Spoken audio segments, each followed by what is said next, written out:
오늘 2024년 11월 18일 월요일이에요. 오전 8시 59분. 거의 9시가 다 됐어요. 오늘은 아브람 출생 이후 아브람의 젊은 시절을 포함해서 아브람의 제일 큰형 하란이 젊었을 때 사망했다고 창세기에 이렇게 적혀 있는데, 젊었을 때 나이가 82세로 그냥 나이를 얘기를 안 하면은 또 왜 사망했는지 그것이 창세기에 나오지 않아서 굉장히 궁금한데, 그거를 좀 볼 거예요. 그래서 아브람이 1946년 기원전 아브람이 출생한 그 시기부터, 신생아 시작부터 니므롯 왕의 살해 위협으로부터 도피를 해야 했다. 그래서 꿈에 아브라함의 출생을 이제 안 아브라함이 꿈 해몽을 통해서 아브라함을 죽여야 된다는 그런 그 조언을 듣게 돼요. 그래서 아브라함이 출생할 때부터 이제 피해 다녀야 되는 그런 상황이 됐어요. 그래서 1946년 아브라함이 출생하고 신생아 시작부터 니므롯 왕의 살해 위협으로부터 도피를 해야 됐다. 그래서 아브라함이 10살까지 동굴에서 피신 생활을 했다. 그건 아버지가 데라가 몰래 아브라함을 피신을 시켰어요. 그리고 한 달에 한 번씩 먹을 것을 계속 공급을 해줬고, 그렇게 해서 동굴에서 10년 동안을 피신해서 살았어요. 그 이후에 아브라함이 10살에 동굴에서 나와서 노아의 집은 갈대아 우르의 북서쪽 빠라라고 하는 노아의 고향에 노아의 집인데, 거기로 아브라함이 걸어가서, 혼자 걸어갈 수는 없죠. 왜냐면 누가 도와줘야 되니까. 결국 데라가 아니면은 또 뭐 다른 사람이 노아의 집으로 피신을 시킨 것으로 보여져요. 아마 데라가 변장을 하고 몰래 야밤에 데려갔을 수도 있어요. 노아의 집으로 피신을 시켜서 39년 동안 노아의 집에서 먹고 자며 39년, 아브라함이 50세 때까지 먹고 자며 거기서 살았다. 그래서 아브라함은 11살에서 50세까지 39년 동안 노아하고 셈, 홍수의 직접 경험자들을 직접 만나서, 아주 높은 조상들이에요. 그래서 39년 동안 홍수의 직접 경험자들로부터 야후와 알기를 교육받았다. 10세대, 1세대가 셈이고, 이 10세대 얼마나 굉장히 큰 차이가 있죠. 아브라함이 11살에서 50살까지는 노아, 셈의 또 에벨이 4세대, 1세대, 10세대. 노아 집에서 39년 동안 직접 먹고 자며 생활했다. 아브라함이 50세 때까지 갈대아 우르 집으로 귀가했다. 50세에. 이때는 아브라함 48세에 바벨론의 그 탑이 무너져서 아주 난리가 나고, 그 이후에 이제 갈대아 우르 집으로 귀가했다. 자, 1898년 기원전 바벨탑 사건은 인구가 많이 흩어졌다. 그래서 아브라함 48세에 1898년 때 바벨탑 사건으로서 인구가 흩어졌다. 아브라함 48세 때 바벨탑 사건이 나고, 바벨탑이 무너지고 언어가 혼잡해지고 인구가 흩어지기 시작했다. 도시 건설하고 시날 땅의 왕 니므롯 암나펠이 88세였을 때 통치하는 시날 땅의 바벨탑이 무너졌다. 바벨탑은 이 시날 땅의 왕 니므롯 왕의 허가하에 이 탑을 건설했는데, 결국은 이제 얼마나 높게 쌓았는지 그것은 이제 정확하게 기록은 없지만 자기가 굉장히 높게 오랫동안 쌓았어요. 그것이 무너졌고, 니므롯 암나펠은 바벨탑 도시에서 4개 도시를 통치했다. 이렇게 하고, 벨렉의 생존 기간, 홍수 직후 요때까지. 그래서 벨렉이 요때 사망했을 때 아브라함이 48세 때 바벨탑이 무너졌다. 인구가 흩어졌다. 1898년. 자, 야살의 책에 1896년 야살의 책에 아브라함이 50세 때 아브라함의 출생 및 동굴 도피 10년 후 노아의 집으로 피신을 했을 때 교육기간 39년 동안 교육을 받았고, 아브라함이 50세가 되었을 때 아브라함이 데라의 집으로 일단 귀가를 했다. 이제 50년이 지났으니까 다 잊어버렸을 거다 해서 귀가를 했는데, 데라의 우상들을 때려 부수고 집에서 달아난 아브라함을 아버지가 아들을 고소했어요. 왕이 다루는 그 법정에. 그래서 아브라함의 신분, 출생이 다 탄로가 나가지고 50년째 아브라함 아브라함의 출생을 기억한 현인들과 마술사들이 왕에게 50년 전에 아브라함 출생이 현재 고소당한 데라의 아들 아브람이 이 사람 같은 동일 인물이라는 사실을 보고했어요. 결국 야살의 책 12장 13절 니므롯 왕이 90세에 그 이제 속은 것에 대한 진노가 매우 크게 점화된 것을 보고 데라가 120세에 왕에게 말하되 나의 주시여 왕이시여 당신이 진실을 들었습니다. 현자들이 말한 것이 모두 맞습니다. 이에 왕이 말하되 어찌 내가 이 일을 행할 수 있었으냐. 내 명령을 어기고 내가 낳지 않은 아이를 내게 가지고 와서 그 신생아 아브람이라고 속였느냐. 그 목숨값을 그리고 받아갔느냐. 이에 데라가 왕에게 대답하되 그때 나의 아들에 대한 나의 다정한 감정이 대단하여 내가 나의 시녀의 아들을 아브람이라고 속였고 이 부분에서 시녀의 아들은 대부분 노예의 주인의 아들 즉 시녀가 낳은 데라의 다른 아들이라고 추정이 되어 왕 앞에 데리고 왔던 것입니다. 이에 왕이 말하되 누가 이것을 내게 조언했느냐. 그런 아이디어를 누가 줬느냐. 내게 말하라. 내게 숨기지 마라. 그리하면 데라 너가 죽지 않을 것이라. 이에 데라가 왕의 앞에서 크게 두려워하여 왕에게 말하되 이것을 내게 조언한 자는 나의 큰아들 장자 하란 82세. 그 당시에는 아브라함이 태어날 때는 32살이었습니다. 그래서 이것은 이제 데라가 거짓말을 한 거예요. 허위 증언을 해서 데라가 장자 아들을 화형으로 죽게끔 만들었어요.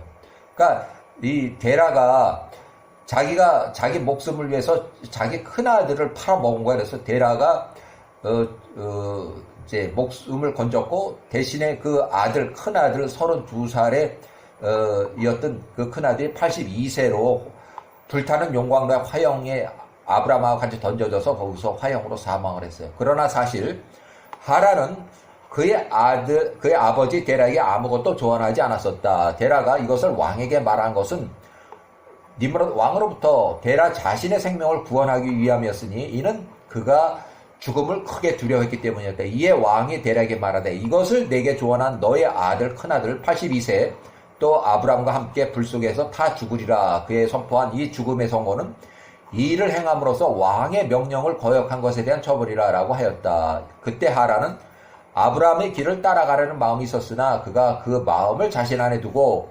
하란이 속으로 말하되 보라 이제 왕이 아브라함이 행한 이 일들로 인해 그를 체포했고 그렇게 되리니 만일 아브라함이 니므롯 왕을 이기면 내가 아브라함을 따를 것이고 만일 니므롯 왕이 이기면 내가 하란을 따르리라. 그걸 기회주의자였어요. 만약에 하란이 나는 아브라함을 믿어. 아브라함의 야후와 교육을 받은 아브라함 믿어. 그랬으면 아마 하란도 죽지 않고 살아났을 텐데 결국 이쪽 저쪽 기회주의를 했기 때문에 용광로에서 불타서 죽었어요. 자, 그래서 아브라함이 50세에 하란이 82세에 불타는 용광로에서 화형의 처벌을 받았다 해서 아브라함은 걸어서 나왔고 살아서 걸어서 나왔고 하란은 불에 타서 사망을 했어요. 그래서 하란이 창세기에는 젊어서 죽었다 그러는데 보통 우리는 젊어서 죽었다면 20몇 살에 사망했나 이렇게 어려서 그게 아니고 82세에 아들들 다 낳고 아들들도 나이가 이제 컸어요. 그래서 이때 나이가 사례가 40세 가장 막내 딸이 40세였고 하란이 82세 이렇게 해서 불타는 용광에서 타서 사망을 했어요. 야셀의 책의 12장에 보면 27절 야셀의 책 12장 27절 1896년 아브라함은 3일 밤낮 동안 용광로 불 가운데서 걸었고 왕의 모든 종들이 그가 불 속에서 걷는 것을 보고 그들이 니므롯 왕에게 나가서 말하되 보소서 우리가 불 가운데서 걷고 있는 아브라함을 보았습니다. 또한 그가 입고 있는 하의는 불에 타지 않았으나 그를 묶었던 줄은 탔습니다. 라고 하였다. 니므롯 왕이 그들의 말을 들었을 때 그의 마음이 의심을 하며 그것을 믿으려 하지 않았다. 이에 그가 이 사건을 다시 확인하라 하며 다른 충실한 관리자들을 보냈다. 그들이 나가서 그것을 보고 왕에게 와서 보고했다. 이에 왕이 그것을 보기 위해서 직접 일어나서 나갔다. 그가 불 가운데서 이리저리 걷고 있는 아브라함을 50세를 보았고 불에 탄 하란의 시체를 보았다. 왕 크게 놀랐다. 왕이 불로부터 아브람을 빨리 빼내라고 지시했다. 이에 그의 종들이 그를 빼내기 위해서 접근했으나 그들은 할 수가 없었으니 이는 그 용광로 불의 주변에 퍼지며 그 화염이 그들을 향해 용광로로부터 올라왔기 때문이었다. 왕의 종들이 용광로로부터 달아나니 니므롯 왕이 그들을 꾸짖어 말하되 서둘러서 아브람을 불로부터 빼내라. 너희가 죽지 않을 것이라 라고 이에 왕의 종들이 아브람을 빼내기 위해서 다시 접근했고 그 화염이 그들에게 다가와 그들의 얼굴을 태웠고 그들 중 8명이 또 타 죽었다. 이에 종들이 불에 탈 것을 두려워하여 불에 접근하지 못하는 것을 왕이 보았을 때 왕이 아브라함을 부르며 말하되 하늘에 계신 엘로힘의 종아 불 가운데서 밖으로 나와 내 앞에 여기로 나오라 하니 아브라함이 니므롯 왕의 음성을 듣고 그가 아브라함이 용광로 불로부터 밖으로 걸어 나오고 왕 앞에 나와 서니라. 아브라함이 밖으로 나오고 왕과 그의 모든 종들이 왕 앞에서 아브라함을 보았으며 그가 입고 있는 그의 하의가 그대로 있었으니 그 옷이 타지 않았음이며 그를 결박했던 줄은 불에 탔더라. 니므롯 왕이 아브라함에게 말하되 내가 어떻게 불 속에서 타지 않았느냐. 아브라함이 니므롯 왕에게 대답하되 하늘과 땅의 엘로힘은 내가 신뢰하는 분으로서 그분의 능력으로 모든 것을 가지고 계신 그분께서 나를 내가 던진 용광로 불로부터 구원하셨습니다. 아브라함의 형제 큰 형 하란은 불에 타서 죄가 되었다. 그들이 그의 시체를 찾았으며 그들은 그것이 타버린 것을 확인했다. 자, 야셀의 책 12장 37절.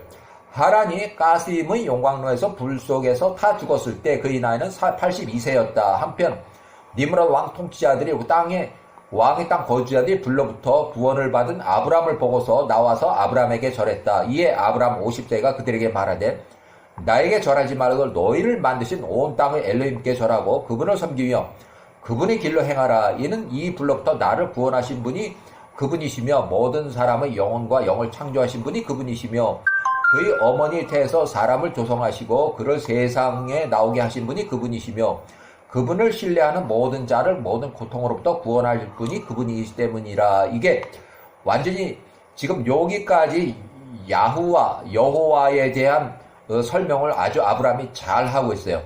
자, 아브라함이 야셀의 책 12장 39절. 아브라함이 50세에 불로부터 구원을 받고 하란은 82세 불에 탄 이 일이 왕과 통치자들의 눈에 매우 놀랍게 보였으므로 이에 니므롯 암나펠 왕이 아브라함에게 많은 선물을 주고 왕의 집으로부터 그의 두 명의 종을 주었으니 하나의 이름은 온이라고 하는 사람. 이 사람은 요때밖에 기록이 없어요. 그 이후에 기록이 전혀 없고 다른 이의 이름은 엘리에셀이더라. 엘리에셀은 이제 끝까지 아브라함이 죽을 때까지도 계속 그 후손까지도 야곱을 따라서 이제 시중을 들었어요.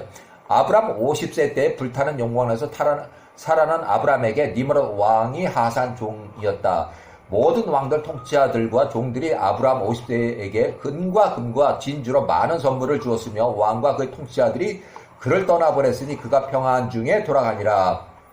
아브람이 평안 중에 니므롯 왕으로부터 나왔고 왕의 종들 중 많은 추종자들이 그를 따랐으니 약 300명 정도의 남자가 아브람과 연합을 했다. 추종자가 이제 생겼어요. 아브람이 그날 돌아와 그의 아버지 데라의 집으로 돌아갔고 그와 그의 추종자 남자들이 그를 따랐다. 아브람은 그의 온 생애 동안 그의 엘로힘 야호와를 섬겼고 그가 그분의 길을 걸러 그분의 법을 따랐다. 그로부터 사람의 아들들이 마음이 야호와를 섬기고자 아브람을 향했다. 이렇게 해서 아브람이 50세의 둘째 형, 그러니까 1896년 아브람이 50세에 아브람은 사레하고 혼인을 했고 둘째 형 나홀은 밀가하고 혼인했어요. 그러니까 이 조카하고 혼인했고 여기도 조카하고 혼인했어요. 사레는 아브람의 조카고 밀가도 아브람의 조카고 나홀의 조카예요. 작은 아버지고 또 삼촌이고 그래요. 그러니까 사레는 삼촌하고 결혼한 거예요. 자, 1894년 아브람이 52세 때 니므롯 암나펠의 꿈과 다시 이어지는 박해가 또 이어지고 야셀의 책 12장의 45절에 보면 아브람이 그 불로부터 나온 뒤 2년이 지났을 때 아브람이 그의 나이 52세였다. 보라, 니므롯 왕이 도시 바벨에서 그 보좌 위에 앉았는데 왕이 잠에 들어서 꿈을 꾸니 그가 왕의 용광로 맞은편에 있는 한 골짜기에서 그의 군대들과 함께 서 있더라. 야셀의 책 12장 46절. 니므롯 왕이 그의 눈을 들어서 보니 용광로로부터 나오는 아브람의 용모와 같은 한 사람이 서 있는 거라 그가 왕 앞에 니므롯 왕 앞에 나와서 서서 그의 칼을 빼고 그의 칼로 왕 앞에서 이리저리 움직이니 그때 왕이 두려워서 그 나오는 아브람과 같이 생긴 그 사람이 두려워서 니므롯 왕이 그 사람으로도 달아났다. 그가 달리고 있을 때 그 사람이 알 하나를 왕의 머리에 던지니 그 알이 큰 강이 되었다. 이제 꿈 얘기를 이제 계속 하고 있어요. 이렇게 해서 이제 니므롯 왕과 아브람의 관계. 그러니까 니므롯 왕은 평생을 아브람을 죽이려고 그렇게 박해를 했고 아브람은 결국 이제 정치적 망명으로 갈대아 우르를 떠나서 가나안으로 이주하게 된 그거예요. 그래서 여기까지